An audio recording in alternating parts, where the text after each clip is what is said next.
आज पाद्यपूजेचा दिवस. शास्त्रकारणात तर खूप सांगितलेलं आहे. वेदी बहुत बोलिले, अर्थ चितुके साधिले, मही तळी साठविले जळ जैसे. पुढच्या अध्यायामध्ये माऊली ज्ञानेश्वर महाराज म्हणतायत वेदे बहुत बोलिले.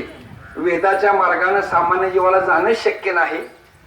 संतांनी फार सोपं करून सांगितलं, अतिशय सोपं करून सांगितलं. शास्त्रकार असं म्हणतायत गुरुजींची पाद्य पूजा केल्यानंतर मज हृदय सद्गुरू, सद्गुरूंच्या चरणांची पावलं माझ्या हृदयस्थ आसनावरती बसवली आणि त्यांची पूजा केल्यानंतर नेमकं काय होतं.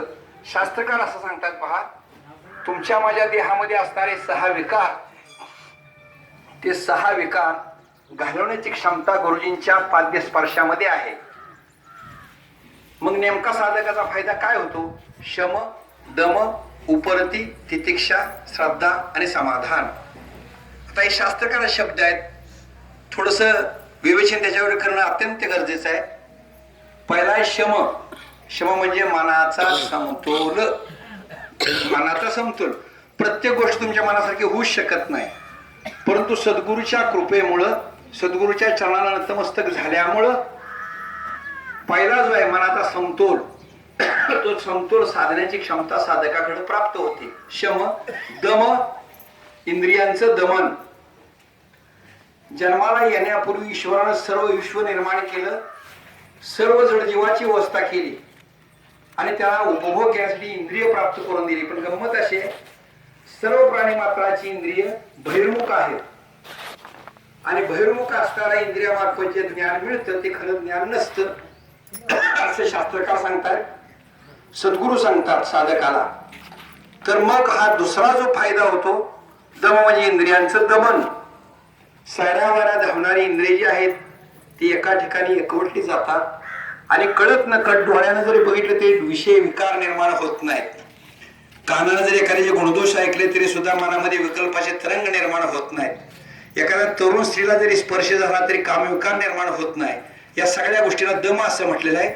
शम मनाचा समतोल, दम इंद्रियाचे दमन, तितिक्षा विषय वासनांचा त्याग. आता तुम्ही म्हणाल विषय म्हणजे नेमकं स्त्री पुरुषाच्या संबंधामुळेच नाही.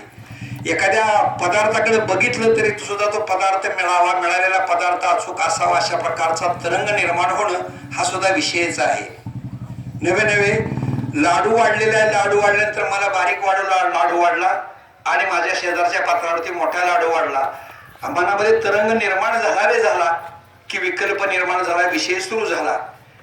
पण या ठिकाणी शास्त्रकार असं म्हणतात विषय तो त्यांचा झाला नारायण, न आवडे जन धन माता पिता.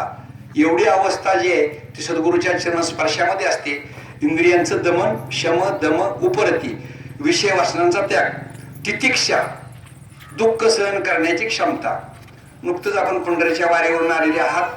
जे पायी जाणारे आहेत त्यांच्यासाठी नतमस्तक होतो, जे गाडीतून बसून गेले त्यांच्याबद्दल नतमस्तक होतो, जे गेलेच नाहीत त्यांनाही नतमस्तक होतो.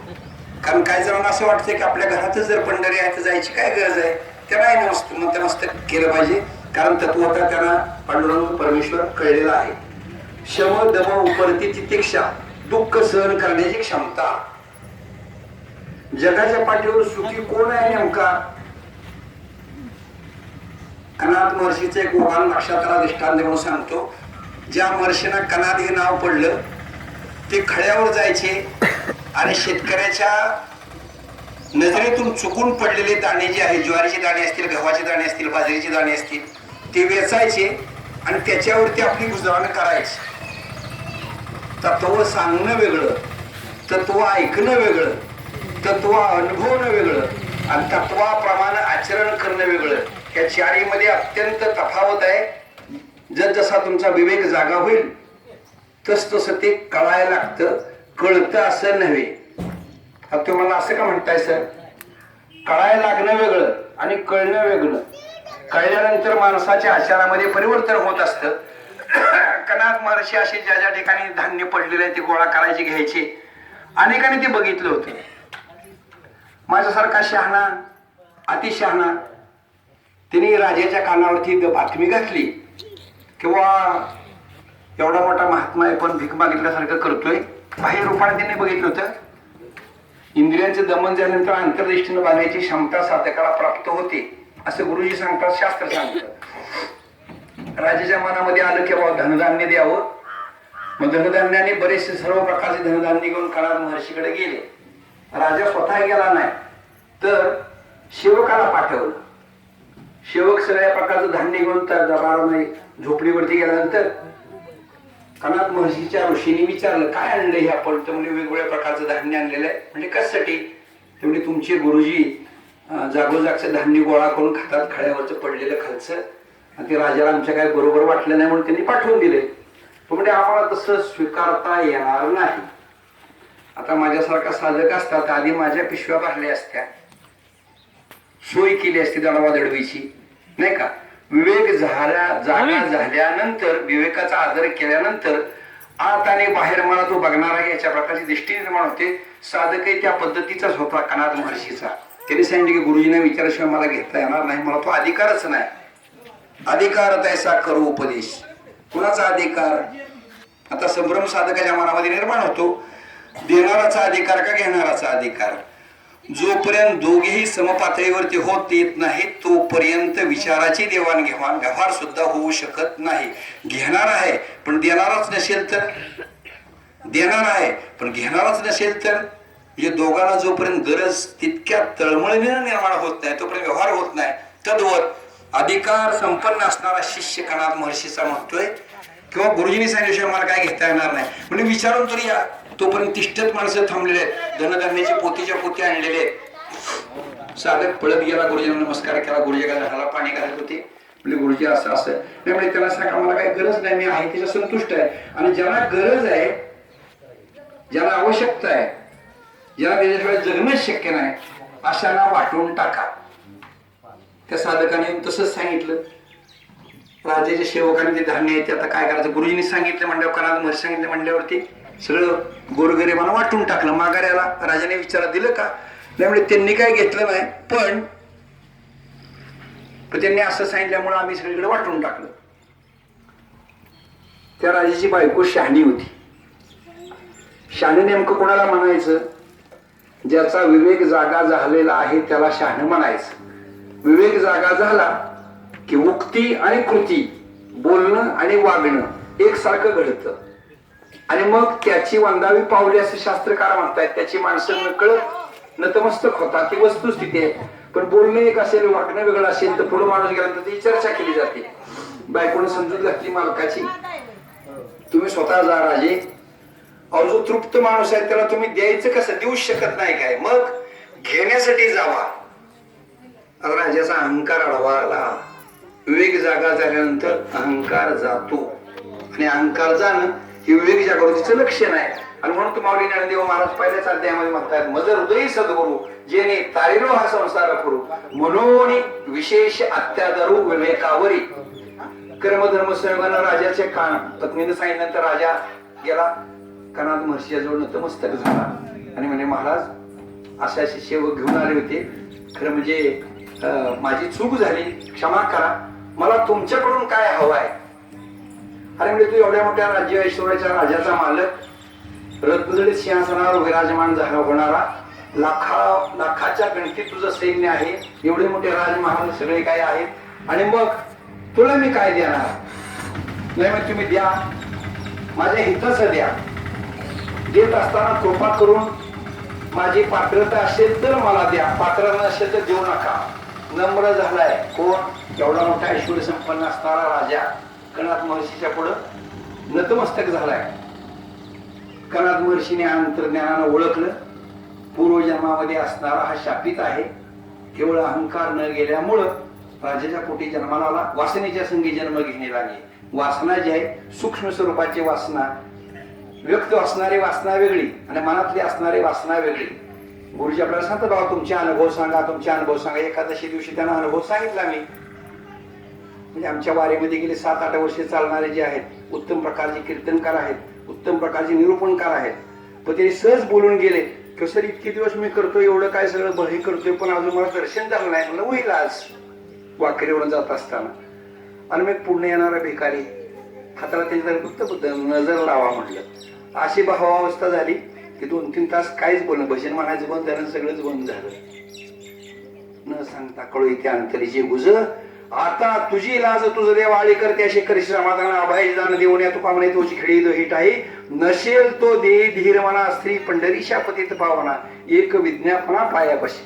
विज्ञापना करणारा जर विवेक असेल, सद्गुरु कृपेला पात्र असेल, तर जळी स्थळी काष्टी पाशाने भगवंताची रूप दिसायला लागतात. अनुभवाला आलं की आपलंच आपल्याला कळायला लागतं की आपण खरं योग्य दिशेनं, योग्य मार्गावरनं विवेकपूर्ण जीवन जगतोय. कणाद महर्षीची पात्रता लक्षात आली. राजा नतमस्तक झालेला आहे. म्हणजे ऐश्वर्य सगळं संपलं, आता काय करायचं, मला एक घेऊन नको आहे म्हणजे, तुमच्या सेवेत मी राहणार. कणाद महर्षींनी डोक्यावर हात ठेवला आणि सांगितलं की माझं नाही, या पद्धतीने वागायला सुरुवात कर, समाधानच समाधान तुला मिळेल. गुरुजींची कृपा झाली. शम दम उपरती तितिक्षा, दुःख सहन करण्याची क्षमता, श्रद्धा, 5वा मुद्दा आहे तो श्रद्धा. शास्त्रावर आणि गुरुजींनी दिलेल्या शब्दावरती दृढ विश्वास असला पाहिजे, त्याला श्रद्धा असं म्हटलेलं आहे. ही कोवी सुद्धा मांडीची श्रद्धावान लभते ज्ञानम, श्रद्धावानालाच ज्ञान मिळू शकतं. मग ज्ञान काय करतं?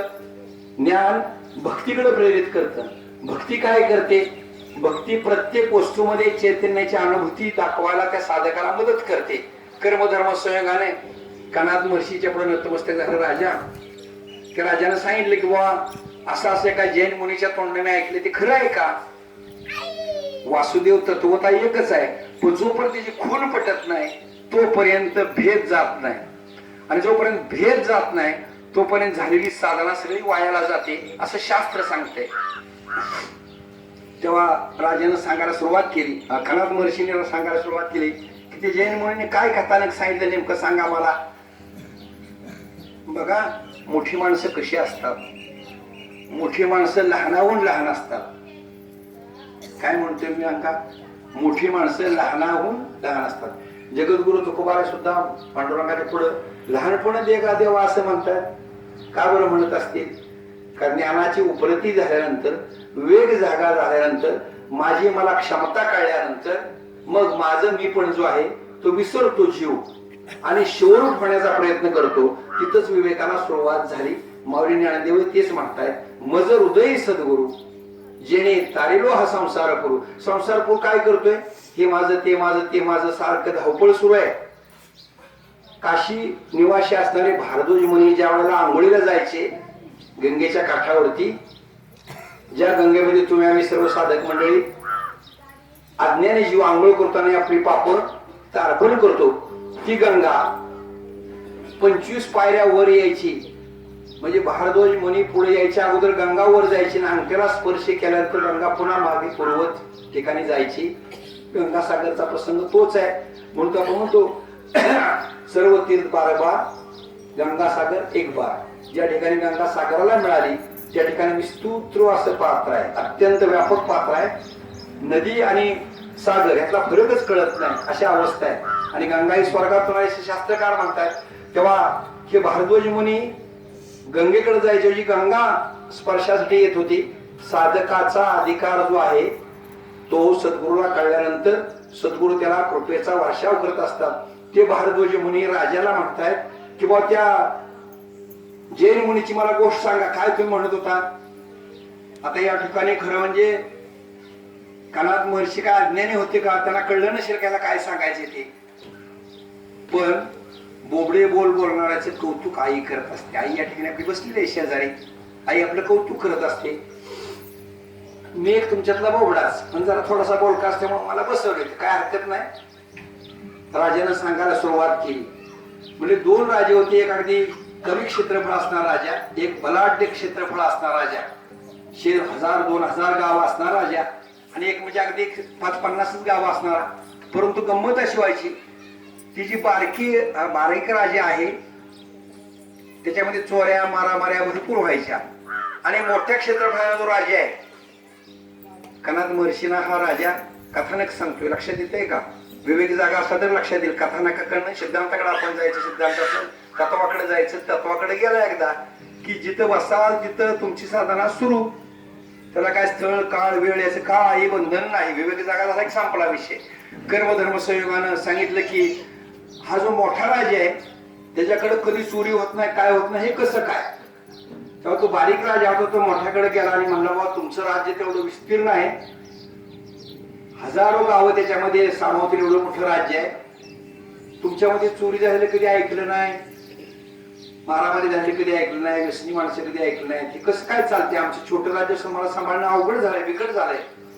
तर त्या मोठ्या राजाला सांगितलं तुमच्याकडे पहारेकरी किती आहेत? अहो म्हणजे हजाराच्या संख्येनं पहारेकरी आहेत.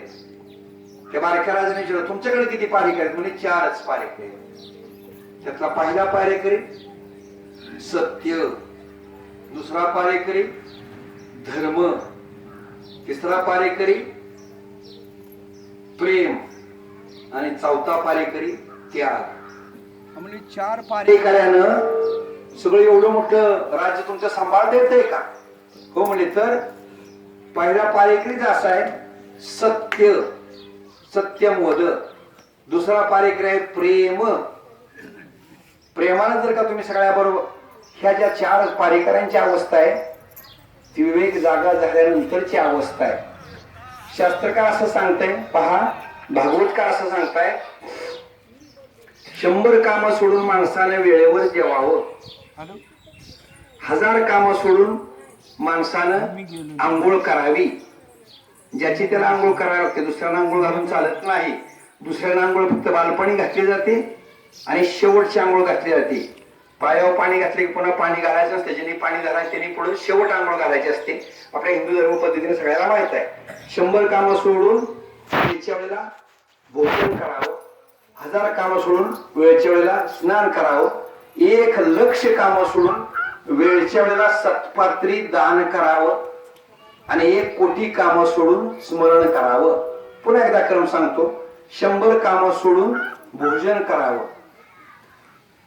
1000 कामं सोडून स्नान करावं, 1,00,000 कामं सोडून दान करावं आणि 1,00,00,000 कामं सोडून स्मरण करावं. आता आपला जो व्यवहारातला क्रम चाललेला आहे तो सुलटा चाललाय का उलटा चाललाय? आपलं आपण चिंतन करायचं. मी शहाणा म्हणून सांगत नाही, भागवतकार असं सांगताय, पण आपण नेमकं कसं करतोय बघा. 100 कामं सोडून जेवण करावं, सगळ्यात कमी स्थान जेवणाला दिले, त्याच्यानंतर तर स्नानाला दिलेलं आहे, त्याच्यानंतर दानाला दिलेलं आहे आणि त्याच्यानंतर सगळ्यात जास्त स्त्रिय कशाला दिलेलं आहे? बाबा तेच सांगतात, चिंतन जमतंय का? मला वाटतं एवढं कळलं, चिकार झालं. ज्या क्रमानं साधना असायला पाहिजे त्या क्रमानं साधना जर नसेल, पुन्हा त्याचे तपशील बारकावे. जेवताना पुन्हा काय खावं, कसं खावं, गुरुतीर्थाचा फार सुरेख उल्लेख केलाय. 5-7 तास प्रवचन करावं लागेल. म्हणजे जेवणाचं कसं, झोपायचं कसं, लगवेळ कसं बसायचं, संडासला कसं बसायचं, झोपताना कोणीकडे डोकं करायचं, कोणीकडे उसं करायचं वगैरे वगैरे. त्याच्या तपशिलात जाऊ नका. चिंतन करणाऱ्या माणसाला कुठलंच बंधन धरू शकत नाही. काय म्हणलं मी? चिंतन करणाऱ्या माणसाला कुठलंच बंधन लागू पडत नाही. जे चिंतन करत नाही त्याला सवय लागावी म्हणून सांगतोय. घरी जर असाल तुम्ही तर आपलं डोकं नेहमी, आपल्या घरी असाल तर झोपताना पूर्वेकडे असावं, प्रवासात जर असाल तर पश्चिमेकडे असावं. सासर वगैरे जर चुकून गेलाच, मंडळी गेली म्हणून, तर उत्तरेला डोकं असावं, दक्षिणेला डोकं असावं, उत्तरेला कधी डोकं नसावं, म्हणजे दक्षिणेकडे पाय नसावेत. जेवताना ज्या पद्धतीनं तुम्ही जेवायला बसताय त्या पद्धतीनं सुद्धा, म्हणजे मग सांगितले शास्त्रकारांनी 100 कामं सोडून जेवावं. पण जेवताना नेमकं कोणा शेजारी बसावं? आपलं ज्याबरोबर भांडण आहे तो जर शेजारी बसला असेल तर जेवताना मनामध्ये चांगले विचार येतील का वाईट विचार तुम्ही ठरवा. वाईट विचार, बरोबर आहे का नाही? पण त्याला सुद्धा शास्त्रकारांनी सोडवणूक दिलेली आहे. समजा जर का तशी वेळच आली, आपलं ज्याच्याबरोबर भांडण झाले, आपल्या ज्यावर पटत नाही त्याच्या शेजारी बसायचा जर योग आलाच तर खांब धरून बसायचं, खांबाच्या पलीकडे ते बसत, अशा वेळेला आपण खांबाच्या अलीकडे बसायचं. समजा त्या मंडपाला खांबच नसेल, नाही का, शंकर फार साधकाला शंकर दांडे घ्या, चिंतन करणारा शंकर राहा. म्हणून एक सुंदर होळी दिली ज्ञानेश्वर मध्ये, म्हणून संशयावनी घोर आणि नाही पाप थोर, हा विनाशाची वाघोर, प्राणी अशी अरे गुरुबोध झाल्यानंतर प्रबोध झाल्यानंतर जीव हा निसंशय झालाच पाहिजे. जर का झाला नसेल तर आपण कुठेतरी कमी पडतो. मी बी कमी पडतो, तुम्ही बी कमी पडताय, बरोबर आहे.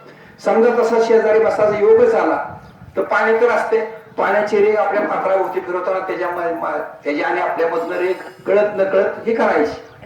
त्याला बी वाटतं की बाबा जेवताना आपलं मंडळ केलंय नाही का, आणि आपलं काय झालं शास्त्राप्रमाणे आपण त्यांच्या गुणदोषातनं सुटलो. आता हे जेवाय बसायचं झालं, जेवाय बसल्यानंतर आचमन केल्यानंतर जेवायचं असतं, बरोबर आहे. जेवताना बोलायचं नसतं, आपण बोलल्याशिवाय काय राहत. तू शास्त्र सांगा, शास्त्र सांगा. अरे एक सुद्धा पत्ते पाळता कशा शास्त्र. मी गेले 55 वर्ष न बोलता जेवते. कुठे पाहुण्याच्या जाऊ द्या, गावाला जाऊ द्या, मैत्रीला जाऊ द्या, चावड्याला जाऊ द्या, दसकरीला जाऊ द्या, गुरुजींच्या देऊ द्या, अजिबात नाही. पत्ते पाळले. वारीत सुद्धा अगदी गेले 23 वर्ष, कालची 23वी वारी झाली. अजून तर जमले. कृपा करणारे हे आहेत, विवेक जागा करणारे हे आहेत, त्याच्यामुळे ते शक्य झालं. मग जेवत असताना ज्याच्याकडे वाढतायत त्याच्याकडे बघायचं का आपल्या पात्राकडे बघायचं, आपण ठरवायचं. बघा विवेक कसा निसटतो. साधा व्यवहार सांग तुम्हाला, जेवाय बसायचं आहे का नाही. जेवण्यासारखं सोपं काम आहे का जगात. विवेक जागा होत चालला, होत चालला. आता होईल का कोण असतं. जेवण्याचे किती काम सोपं आहे. तुम्ही आम्ही लहान असताना 4 महिन्याचं 6 महिन्याचं असताना जर का रडत असाल तर आईनं, चुलतीनं, बहिणीनं, आत्यानं कडव घेतलंय, भाताचा काला केलेला आहे किंवा वरण भाताचा काला केलाय, भाकरी दुधाचा काला केलाय, आणि पोरग काही घात नाही, नाही का. मी सुद्धा एकदम मोठा झालाय प्राचार्य, मी सुद्धा बारीक होतो, शिकोडा लागला हिंडतच होतो की, बरोबर आहे. तुम्ही सुद्धा कसं होता तुमचं तुम्ही ठरवा. आणि खात नसताना आयशा कळवळ्याच्या जाती करी लाभावीन, पोटी भार वाहे त्याचे सर्वस्वईस आहे.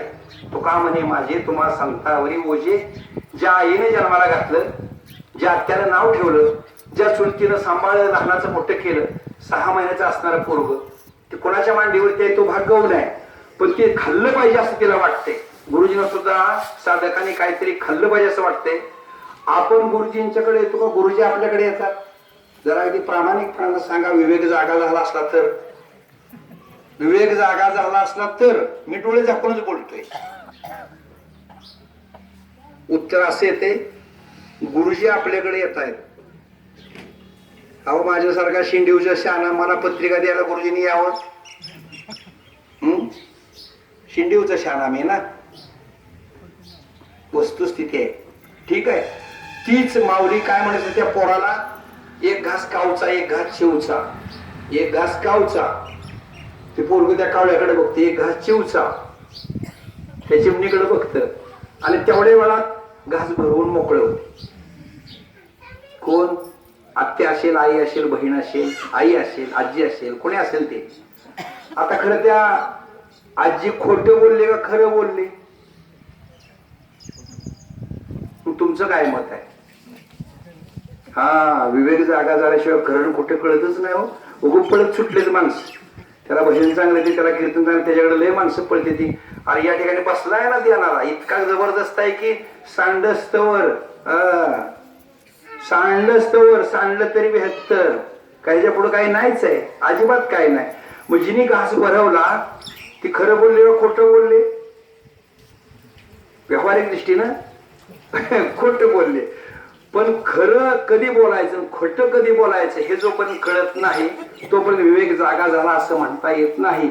ज्याच्यामध्ये स्वार्थ आहे त्या ठिकाणी खोटं बोलावं, ज्या ठिकाणी परमार्थ आहे त्या ठिकाणी खरं बोलावं. हा सत्याचा पारेकरी त्या राजानं दारावरती उभा केलाय. सत्य, सत्य ज्याला कळलं त्याला असत्य स्वप्नात सुद्धा येत नाही.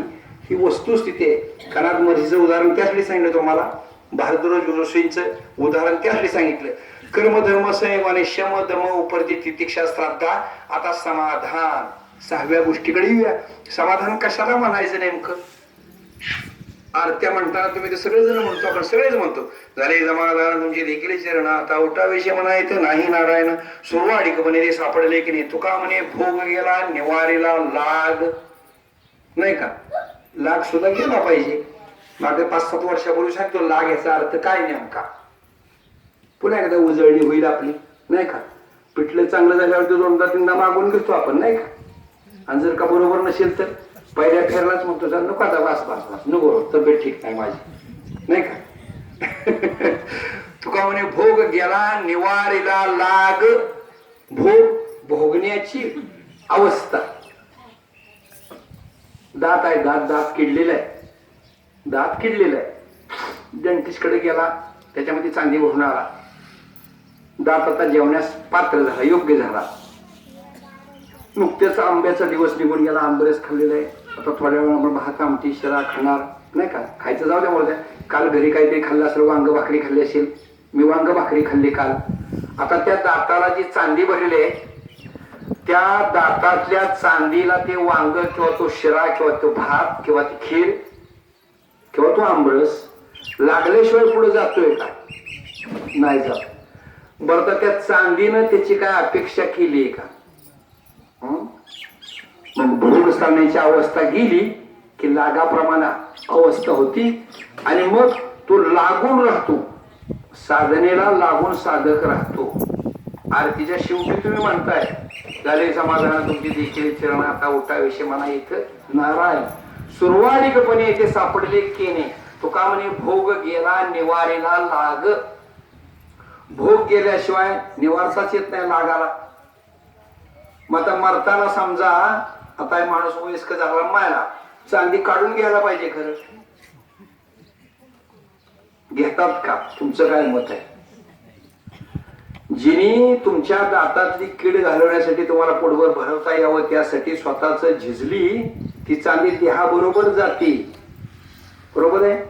चांदी त्या देहाबरोबर जाते. ह्याचीच अनुभूती माझ्या जगद्गुरु तुकोबारा आल्यामुळं ते म्हणतायत, पाहे पादुजेचे चिरगुट राया जतन करिता कष्ट, तैसा मी एक पतित परी तुझा मुद्रांकित, मही पत्र ते केवळे राऊ चालवी आपल्या पाडे, तैसा मी एक पतित परी तुझा मुद्रांकित, बाप रुक्मा देवी वरुदा सांभाळावे आपल्या वृदा, तैसा मी एक पतित परी तुझा मुद्रांकित. पुढे जाऊन म्हणतायत पतित पतित पतित,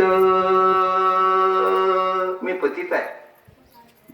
समाधान झाल्यानंतरची जी अवस्था आहे ती जगद्गुरु तुकोबाराच्या अभंगामध्ये पतित पतित पतित, मी तो त्रिवाचा पतित परी तू आपुलिया सत्ते, मज करावी सरती मज करावी सरती, नाही चित्त शुद्धी स्थिर पाया पाशी बुद्धी, परी तू आपुलिया सत्ते मज करावी सरती, अपराधाचा केलो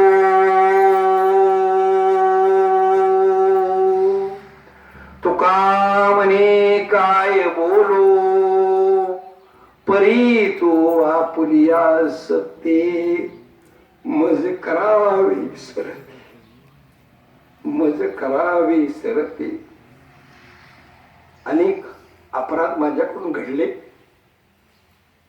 जगद्गुरु तुकोबारा म्हणतात चिरगुट आहे, मी ध्वज चिरगुट आहे, तुमच्या सत्तेशिवाय काय होऊ शकत नाही ह्याची जाणीव जागी झाली आणि उपरती झाली. उपरतीच व्हायला पाहिजे. साधकाला उपरती झाली काय देणार गुरुजी तुम्ही?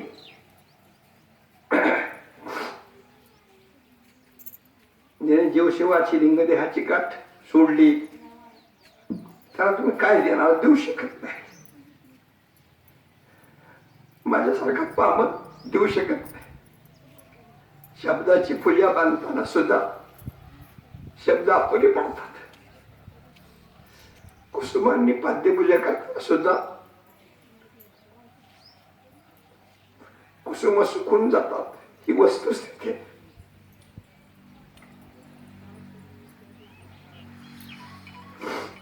समाधान झाल्यानंतर जी अवस्था आहे त्या अखंड आनंद वृत्ती, गुरुंची तशीच अखंड आनंद वृत्ती आहे.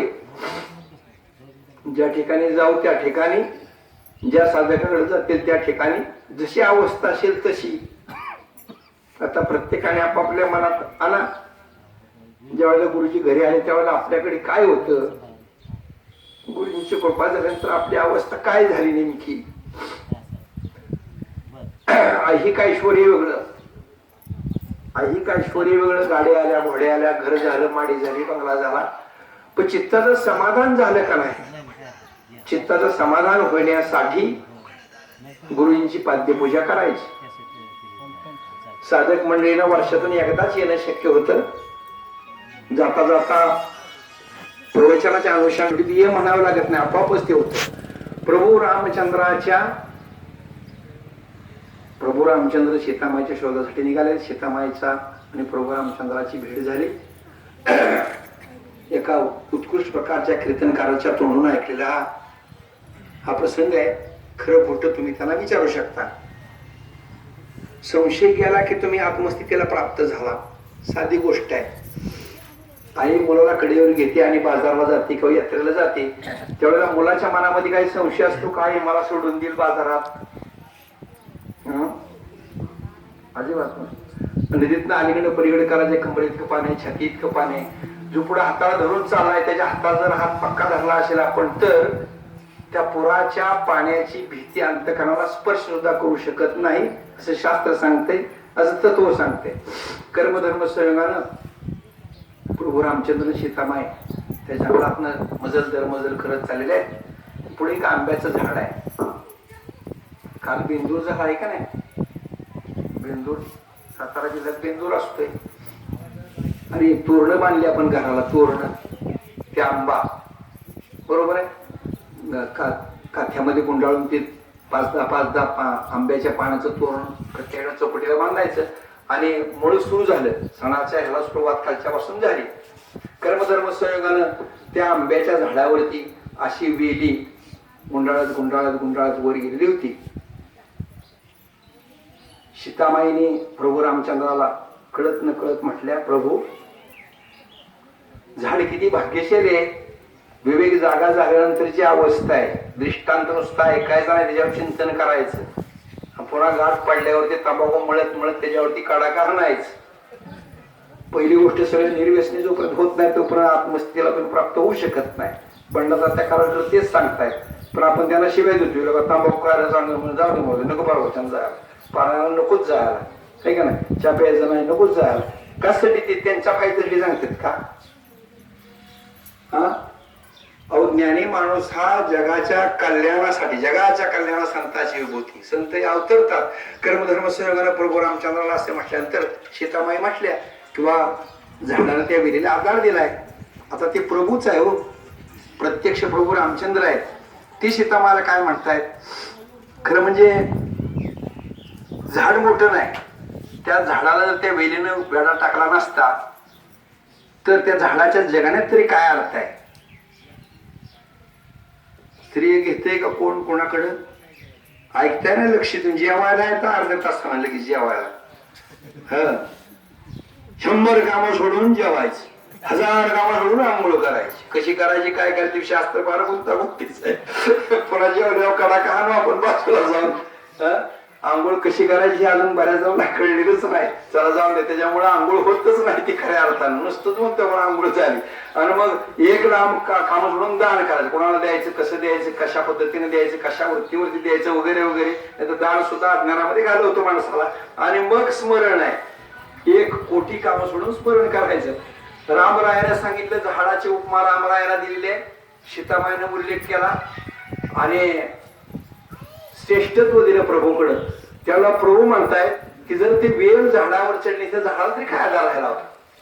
त्या ठिकाणी विवेक जागा असणारा, तुमच्या माझ्यासारखा गुरुकृपेला पात्र असणारा, साधने चतुर असणारा एक साधक त्या झाडाखाली विश्रांती घेत होता. त्याच्या जवळ गेले आणि प्रभूंनी विचारण्याच्या अगोदर सीतामाने विचारलं, बुवा असं असं आहे, आमचं भांडण चाललंय, हे भांडण तुम्ही सोडवा. आता ज्या आदिमाया शक्तीनं मी बोलतोय तुम्ही ऐकताय, थोड्या वेळाने जेवणार, चांगलं खाणार, वाईट बाजूला काढणार, पत्ता वगैरे टाकून देणार वगैरे वगैरे, ज्या मायेच्या आधाराला सगळं विश्व चाललंय, त्या मायेला कळलं नसेल का? तर कळलं असेल. ज्या ईश्वरानं सगळं निर्माण केले त्याला कळलं नसेल का? कळलं असेल.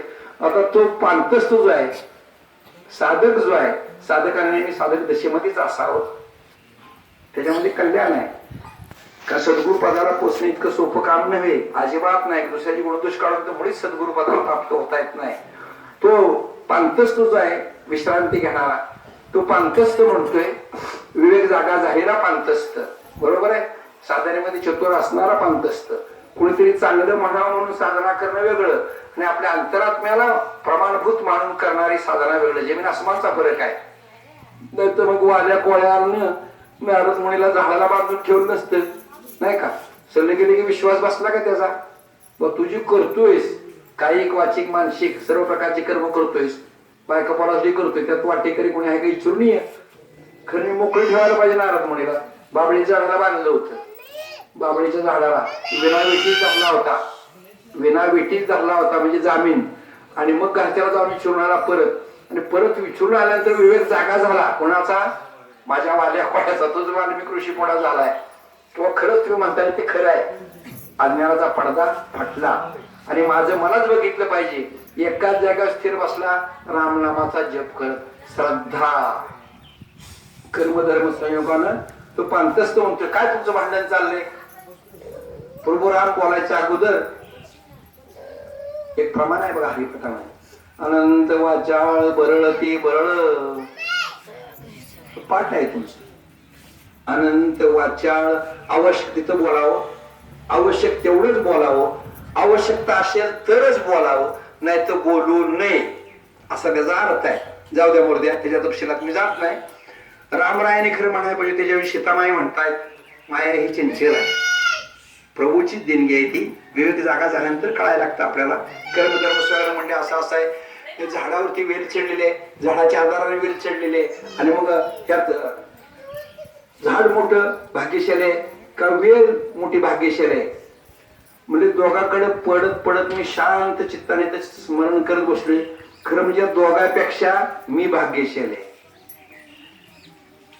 दृष्टांत संपला. कोण म्हणते? ज्याचा विवेक जागा झाला तो म्हणतोय. खरं म्हणजे उत्तर दिलं का नाही दिलं? उत्तर दिलं का नाही दिलं? चिंतन करा. उत्तर दिलं का नाही दिलं? म्हणलं तर उत्तर दिलं, म्हणलं तर उत्तर दिलं नाही. उत्तर दिलं म्हणजे कुठलं? अरे दोन्ही एकत्र आहे त्याच्यामुळे तर मला खरं अर्थानं समाधान मिळालं. मग आता दोन्ही जर एकत्र असेल, त्यातलं मोठं कोण आणि लहान कोण कसं समजायचं? जसं चांदीचा रोपा आहे, एका बाजूला शिक्का आहे आणि एका बाजूला काठ आहे, त्यातलं श्रेष्ठ कुठलं? कळलं का? तेच प्रमाण माझ्या जगद्गुरु तुकोबाराने पहिल्याच चरणासाठी गाथ्याच्या समाचारांना टिविटेवरी साजेरी तेथे माझे हरे वृत्ती राहो, अनेक न लगे माईक पदार्थ येथे माझे अर्थ नको देवा, ब्रह्मादिक पदे दुःखाची श्राणी येथे दुसिंद ढोदशी तुका म्हणे त्याचे काळ्यामा वर्म, जे जे कर्म धर्म नाशिवंत. गुरुंची पाद्य पूजा करताना हार जर नसेल तर ज्याचा हार घालतात त्याला हात लावा, संपला विषय. मी तर हार बी आणला नाही, 2 फुलं जागेवर तिथं आणली, ज्या झाडाला मी पाणी तिथली, आणि जपून अजून आहेत खिशात. वाहताना वाहता येते काय तो भाग वेगळा. बावबळी आकडे एरवी नाकळे करतळी आवडे तैसा हरी, पारियाचा रवा घेता उभीवरी येत नाही बरोबरी साधन तैसे. ज्ञानदेव म्हणे निवृत्ती निर्गुण दिलेली हे संपूर्ण माझी हाती. प्रभू जरा त्याशिवाय तुमच्या माझ्या सगळ्याच्या हातामध्ये ते भरभरून दिलेले आहे गुरुजींनी. प्रवचन सोडून थोडस विषयांतर करतो, क्षमा करा. या ठिकाणी गुरुजींचं वास्तव गेले अनेक वर्ष चालू आहे. जमल अशा परिस्थितीमध्ये चालू आहे. जमल तशा परिस्थितीमध्ये तुमचा माझा उद्धार करण्यासाठी ते धडपडत आहेत, अहोरात्र धडपडत आहेत. असं काही वाटायचं कारण नाही की माझ्या घरी गुरुजी आले म्हणजे माझ्या कृपा नाही, अजिबात नाही. विवेक जर जागा झाला असेल तर केवळ गुरूंचे स्मरण जरी झालं तरी सुद्धा चित्त शुद्ध झालं पाहिजे. होतच मनामधला अज्ञानाचा अंधकार दूर होतो. वस्तुस्थिती आहे. सदा सर्व काळ देव सन्निध आहे. समर्थ इकडे काय म्हणतात, सदा सर्वदा देव सन्निध आहे, कृपाळूपणे अल्प धारिष्ट पाहे, सुखानंद आनंद कैवल्यदानी, नृपेक्षी कदा राम दासाभिमानी. गुरुजींचं वास्तव्य या पर्णकोटेमध्ये छोटेस घर होतं, त्याचं जरा बऱ्यापैकी घर झालं नाही का. वैभवाच्या पलीकडे गेलेली ही विभूती आहे. मी काय सांगावं माझ्यासारख्या पामरानं. ज्या झोपडीमध्ये राहतो ती त्या झोपडीच्या ठिकाणी आता बऱ्यापैकी घर झालं, ओटा वगैरे झाला, पुढं पत्र्याचं शेड झालं. तुम्हा आम्हा सर्व साधक मंडळीच्या सहकार्यातनं झालेलं आहे हे. गुरुजी मागत नाहीत कोणालाच काय, अजिबात काय मागत नाही, कारण आपला देहच आपण अर्पण केलाय त्यांच्या चरणावर. पण नुसतं तसं म्हणूनही चालत नाही का, तसं म्हणूनही चालत नाही. वाऱ्याला निघाला म्हणून बैलगाडीला झुंपलेल्या बैलाला कडबा टाकावाच लागतो ना. ते कोणाच्या वावरात नंतर टाकावं, त्या ते वाटणार कसं आहे. तशी अवस्था आहे.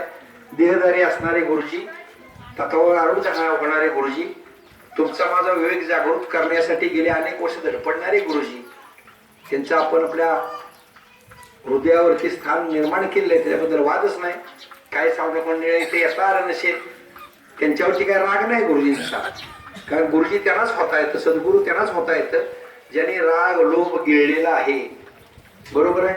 मग अशी 4 पारेकऱ्यात शेवटचा जो पारेकरी सांगितला तो त्याग हा पारेकरी सांगितला. त्याग आहे का नाही. त्याग ज्याच्या अंतकरणामध्ये मुजलेला आहे त्याला शक्य होतं, बाकीच्याला शक्य होत नाही.